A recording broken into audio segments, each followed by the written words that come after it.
Seorang TKW dari pedalaman Kalimantan dinikahi oleh CEO Korea Selatan yang terkenal dingin dan tak pernah tersenyum. Mahar pernikahannya? Sebuah rumah mewah dan mobil kelas atas. Tapi malam pertamanya justru membuat semua orang terdiam. Namanya Izky, dan inilah kisahnya tentang kejujuran, takdir, dan cinta yang tak pernah disangka. Tak ada yang menyangka, seorang tenaga kerja wanita dari pedalaman Kalimantan bisa dinikahi oleh majikannya sendiri, seorang CEO Korea Selatan yang dikenal dingin dan nyaris tak pernah tersenyum. Lebih mengejutkan lagi, pernikahan itu dilangsungkan dengan mahar berupa satu rumah mewah dan sebuah mobil kelas atas. Perempuan itu bernama Izky. Ia lahir dan besar di sebuah desa terpencil yang dikelilingi hutan dan aliran sungai berwarna coklat tua. Malam-malam di desa itu diterangi lampu temaram, dan suara jangkrik seringkali lebih nyaring daripada suara televisi tetangga. Kini usianya 25 tahun, namun beban hidup yang ia rasakan membuatnya merasa seperti telah menua 2 kali lipat. Izky adalah anak keempat dari 6 bersaudara. Ayahnya hanyalah seorang petani serabutan yang mengandalkan musim, sementara ibunya menjadi buruh cuci di rumah-rumah tetangga. Mereka tinggal di rumah panggung kecil dari kayu yang telah lapuk, dengan atap seng yang bocor tiap kali hujan turun. Di balik senyum sang ibu, selalu ada letih yang tak pernah ia tunjukkan. Dan sang ayah, hanya bisa tertunduk setiap kali anak-anaknya menagih uang sekolah. Malam itu, Izky memutuskan untuk merantau menjadi TKW di Korea Selatan. Ibu memeluknya erat, seolah ingin menahannya agar tak pergi. Tapi justru air mata ibunya yang membasahi bahunya, sebagai restu dalam diam. "Nak, jangan macam-macam di sana ya. Jangan tergoda uang. Jangan tinggalkan salat. Ingat, kita mungkin miskin harta, tapi jangan miskin harga diri." Kalimat itu menancap dalam hati Izky, seperti paku yang menghujam tanpa ampun. Hari keberangkatan itu adalah kali pertama ia naik pesawat. Bandara terasa seperti dunia lain yang asing. Ia duduk di dekat jendela, menatap awan yang melayang perlahan. Dalam hati ia bertanya, apakah hidupku juga akan melayang seperti ini? Sesampainya di Korea Selatan, segalanya tidak mudah. Bahasa menjadi tembok tinggi yang sulit ditembus. Ia hanya tahu kata yes dan sorry, namun dunia kerja pembantu tak banyak membutuhkan percakapan. Yang dibutuhkan adalah tenaga dan ketekunan. Izky ditempatkan di rumah seorang pria Korea, tinggi dan berwibawa, dengan wajah yang kaku seperti batu granit. Namanya Emer Jonho, CEO dari perusahaan besar di bidang teknologi. Usianya sekitar 45 tahun. Tatapannya tajam, seperti mengukur setiap gerak-gerik Izky. Sejak hari pertama, ia terlihat tidak menyukai keberadaan pembantunya itu. Rumah sang majikan seperti istana, halaman luas, interior elegan, dan kamar mandi yang lebih besar dari seluruh rumah Izky di kampung. Tapi anehnya, rumah itu terasa dingin. Bukan karena cuaca, tapi karena tak ada kehangatan manusia di dalamnya. Hari-hari Izky dipenuhi tugas membersihkan rumah, menyapu taman yang tak pernah habis, dan menjaga 2 anak Emer Jonho yang masih kecil. Anak-anak itu manja, namun lambat laun menjadi akrab dengannya. Mungkin karena Izky selalu sabar, suka membacakan dongeng, dan tersenyum bahkan saat mereka menangis. Ia menghibur mereka dengan logat Kalimantan yang justru membuat mereka tertawa. Pernah suatu hari, Izky hampir dimarahi karena menumpahkan sup. Ia langsung meminta maaf dan menunduk dalam-dalam, takut dideportasi. Tapi anehnya, Emer Jonho hanya menatapnya lama lalu pergi begitu saja. Tak sepatah kata pun keluar dari bibirnya. Malam-malam terasa panjang di negeri orang. Ketika semua tertidur, Izky sering duduk di pojok kamarnya, memandangi foto ibunya yang ia selipkan di dompet. Ia menangis diam-diam, berdoa dalam hati, "Ya Allah, aku tidak tahu bagaimana takdirku nanti, tapi jangan biarkan aku pulang dengan tangan kosong." Ia sadar bahwa dirinya hanya seorang pembantu. Namun ia berjanji dalam hati untuk tetap jujur, amanah, dan menjaga harga diri keluarganya. Karena di negeri orang, satu-satunya pelindung hanyalah Allah dan nurani. Hari-hari pun berlalu tanpa perubahan berarti. Izky bangun sebelum fajar, menyiapkan sarapan, mencuci pakaian, membersihkan tiap sudut rumah. Namun ia mulai memahami satu hal penting, Emer Jonho bukan pria biasa. Ia luar biasa disiplin. Semua hal harus presisi, bahkan peletakan sendok pun ada ukurannya. Tapi yang paling membuat Izky resah adalah betapa sang majikan nyaris tak pernah bicara padanya, kecuali soal pekerjaan. Bahkan saat semua dilakukan dengan benar, tak ada satupun kata terima kasih. Hingga suatu hari, segalanya berubah. Saat sedang menyapu ruang tamu, Izky menemukan dompet kulit hitam di bawah sofa. Saat membukanya, ia kaget luar biasa. Isinya bukan hanya uang dalam jumlah besar, tapi juga dokumen penting, kartu akses bank, sertifikat saham, dan dokumen perusahaan. Ia bisa saja mengambil sedikit uang tanpa ketahuan. Tapi ia tahu itu bukan caranya. Tanpa ragu, Izky menyerahkan dompet itu kepada Emer Jonho. Sang CEO menerimanya dalam diam, hanya menatap tajam lalu pergi. Tak ada ucapan terima kasih. Namun malam itu, Izky tidur nyenyak. Ia tahu telah memilih jalan yang benar. Keesokan harinya, sesuatu yang tak biasa terjadi. Emer Jonho memanggilnya ke ruang kerjanya, ruangan yang selama ini hampir tak pernah terbuka untuk siapapun. Dengan langkah ragu, Izky masuk. Ruangan itu dipenuhi rak buku, lukisan mahal, dan aroma kayu manis yang lembut. Tapi yang paling mencolok adalah tatapan pria itu saat menatapnya. "Kamu tahu berapa banyak pekerja yang aku pecat karena mencuri?" Tanyanya datar, tanpa emosi. Izky hanya bisa menunduk. Ia benar-benar mengira bahwa kali ini dirinya akan diusir. Namun pertanyaan itu datang begitu mengejutkan. "Kamu bahkan tidak menyentuh 1 sen pun dari dompetku. Kenapa?"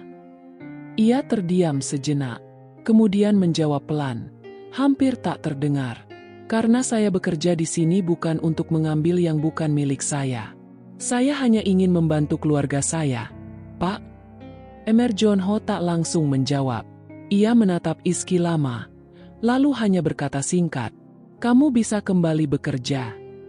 Hari-hari setelah itu terasa sedikit berbeda. Sang majikan mulai menyapanya, pelan, kadang dengan ucapan terima kasih, bahkan sesekali menanyakan,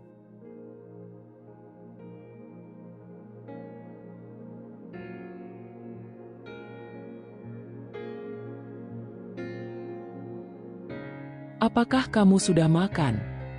Bagi Izky, perhatian sederhana itu sudah seperti kejutan besar. Tapi tak lama kemudian, cobaan yang lebih berat datang. Malam itu, saat sedang menyiapkan makan malam, anak bungsu majikannya tiba-tiba mengalami demam tinggi. Izky adalah orang pertama yang menyadarinya. Ia langsung memeluk tubuh kecil yang menggigil itu, dan tanpa pikir panjang, ia menggendongnya keluar, membawanya ke rumah sakit terdekat tanpa menunggu izin siapapun. Emer Jonho datang menyusul. Ia melihat anaknya terbaring di ranjang rumah sakit, dengan Izky duduk di samping sambil menggenggam tangan si kecil. Izky mengira kali ini ia akan dimarahi habis-habisan. Namun tidak. Sang majikan hanya berdiri di ambang pintu, memandanginya, lalu menunduk pelan.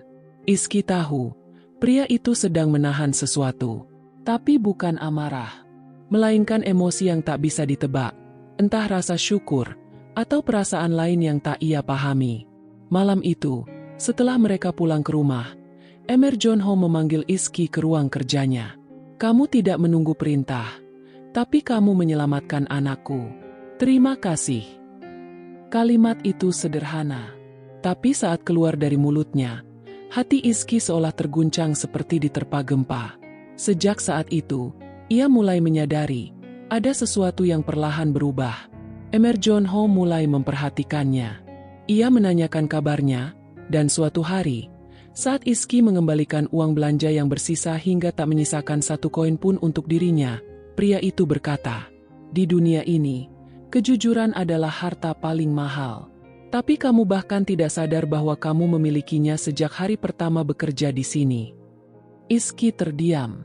Ucapan itu terdengar seperti pujian, tapi juga seperti ujian. Ia tak pernah tahu bahwa kejujuran dan sikap amanah yang ia pegang selama ini sedang dicatat oleh takdir. Ia juga tak tahu bahwa sebuah keputusan besar sedang tumbuh diam-diam di hati pria yang dulu ia kira hanya menganggapnya sebagai bayangan tak berarti. Hari itu seperti biasa. Izky menyapu taman belakang sambil sesekali menengok anak-anak yang bermain air. Matahari Korea Selatan menyengat, tapi hatinya terasa sejuk. Sudah hampir 3 tahun ia bekerja di rumah itu. Dan selama waktu itu, ia perlahan merasa bukan sekadar pembantu rumah tangga. Anak-anak memanggilnya Mama Izky. Bahkan Emer Jonho, entah sejak kapan, mulai menatapnya dengan cara yang tak lagi dingin. Tapi malam itu, segalanya berubah. Usai makan malam, ketika anak-anak sudah tidur dan Izky hendak kembali ke kamarnya, salah satu pengawal rumah memanggilnya. "Tuan ingin bicara sekarang," di ruang kerjanya. Izky terdiam sejenak. Setiap kali ia dipanggil ke ruang itu, perasaannya selalu campur aduk.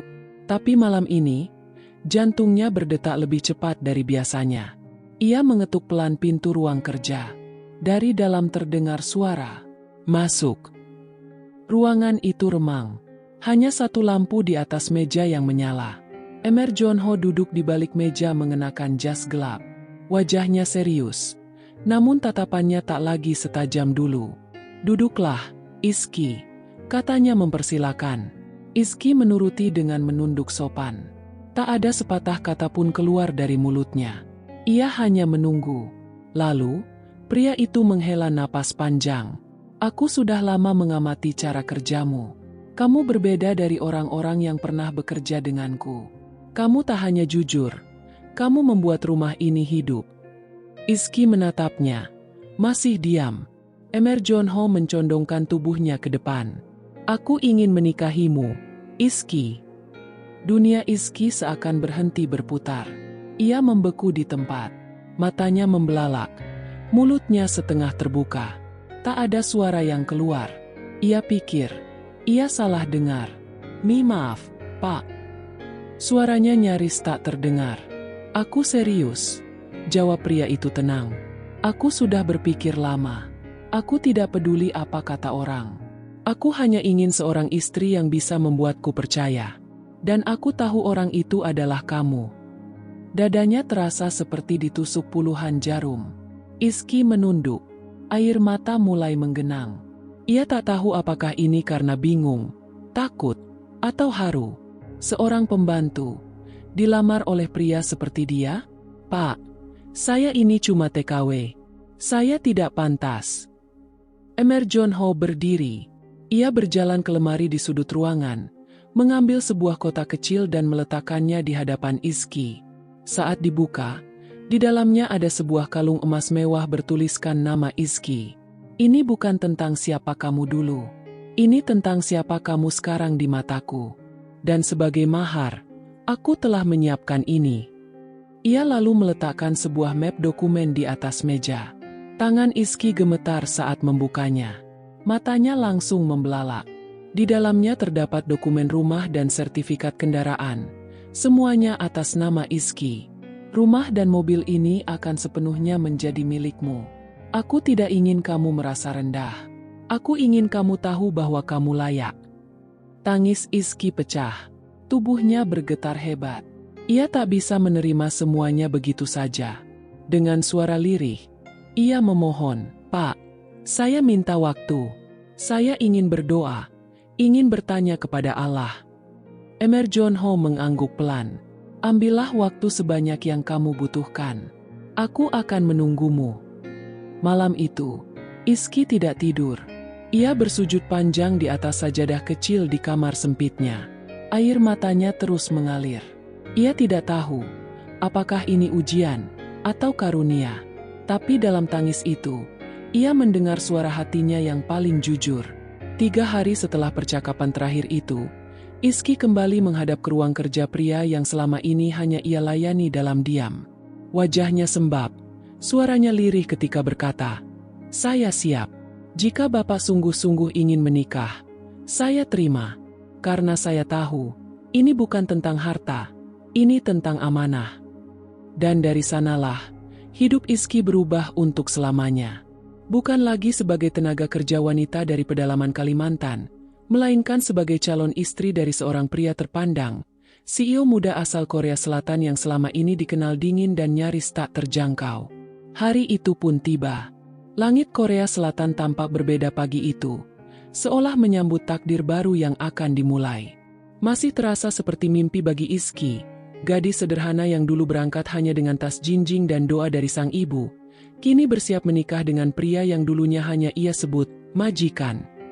Namun kini pria itu menyebutnya istri.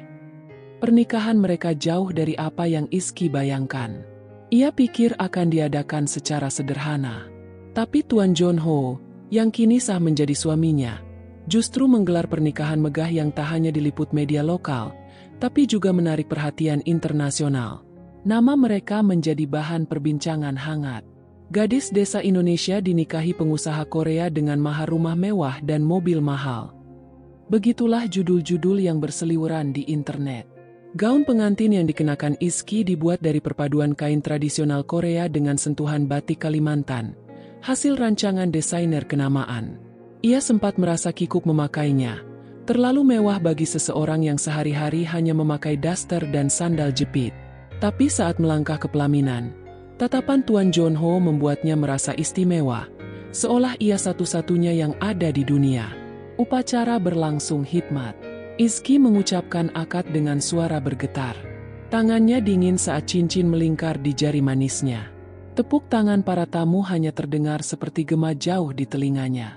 Yang paling jelas adalah suara hatinya yang terus-menerus bersyukur. Setelah pesta berakhir dan tamu undangan pulang, malam itu tiba, malam pertama mereka sebagai suami istri. Kamar pengantin begitu luas. Dindingnya dihiasi lukisan marmer. Ranjangnya megah seperti singgasana. Tapi suasananya sunyi. Terlalu sunyi. Izky duduk di tepi ranjang. Menunduk. Jantungnya berdegup kencang. Tangannya gemetar. Bukan karena takut pada Tuan John Ho, tapi karena ia benar-benar tak tahu apa yang harus dilakukan. Tak lama kemudian, pintu terbuka perlahan. Tuan John Ho masuk. Masih mengenakan jas hitam yang mulai ia lepas perlahan. Namun, bukan itu yang mengejutkan Izky. Yang membuatnya benar-benar tak percaya adalah nampan kecil yang dibawa pria itu, berisi segelas susu hangat dan selembar surat amanah lembut. "Aku tahu kamu takut," katanya dengan suara pelan. "Dan aku tidak ingin malam ini menjadi beban.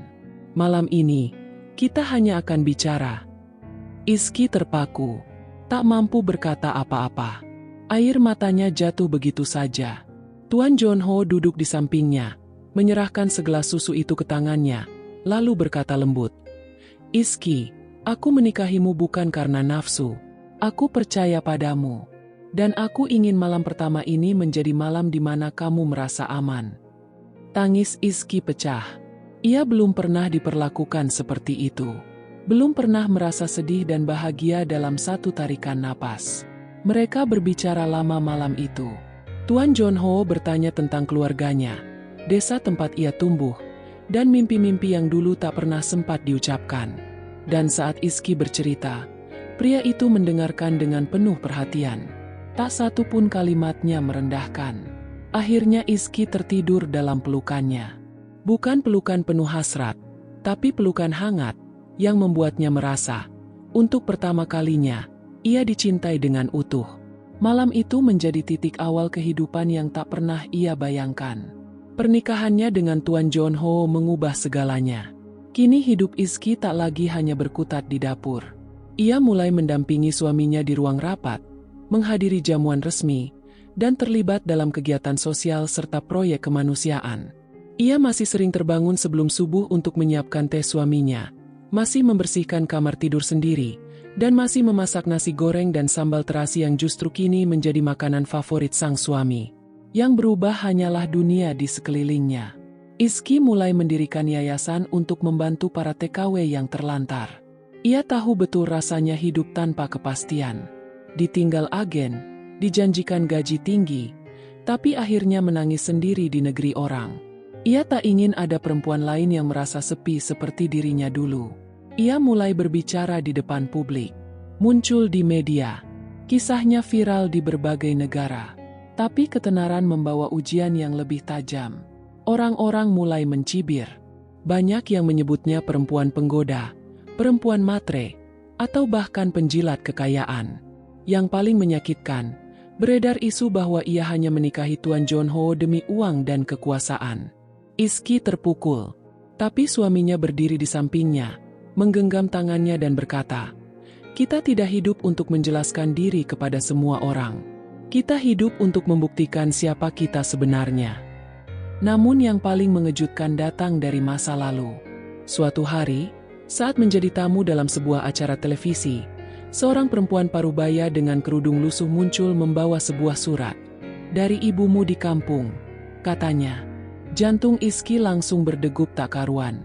Ia pikir ibunya sakit, atau terjadi sesuatu di kampung. Tapi isi surat itu membuat tubuhnya lemas. "Nak, maafkan ibu. Saat kamu hendak berangkat menjadi TKW, ayahmu sebenarnya tidak setuju. Dia merasa gagal karena membiarkan anak gadisnya pergi jauh mencari nafkah. Tapi hari ini kami semua menangis bahagia melihatmu. Kamu tidak hanya mengangkat nama keluarga, tapi juga bangsa. Ibu rindu kamu. Ayah sudah lama ingin memelukmu." Air mata Izky mengalir deras. Ia tahu, sudah waktunya pulang. Tanpa gembar-gembor, tanpa kamera, ia dan Tuan John Ho serta dua anak mereka kembali ke Indonesia.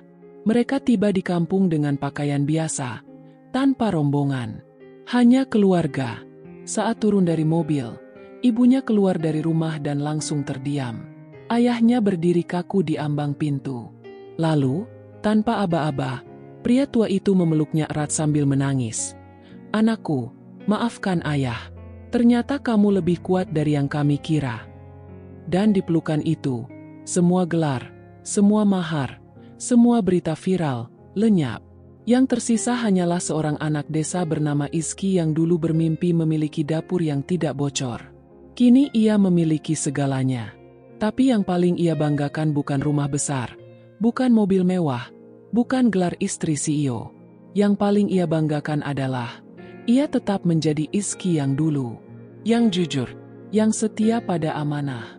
Yang percaya bahwa satu langkah tulus bisa mengubah seluruh takdir hidup. Dan jika ada yang bertanya, apa yang paling indah dari semua ini? Jawabannya adalah, saat Izky menutup mata malam itu, ia tahu bahwa ini bukan mimpi. Ini nyata. Ini hidupnya. Dan ia akan terus menulis bab baru dalam kisah itu. Dengan cinta, dengan iman, dan dengan nama baik yang tak akan pernah ia lepaskan.